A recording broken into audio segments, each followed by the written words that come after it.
Hi friends, this is 5 Minutes Tech YouTube channel. Here is Samsung Galaxy A03s smartphone.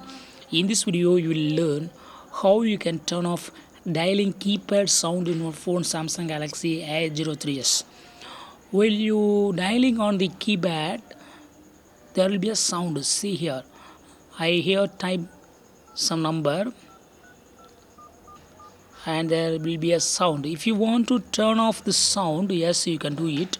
What you have to do is just go to the settings of your phone here and go to sounds and vibration, then go to system sound vibration control, and under sound here dialing keypad options available, just turn off. Now you will not get any sound while typing on the dialer. See here,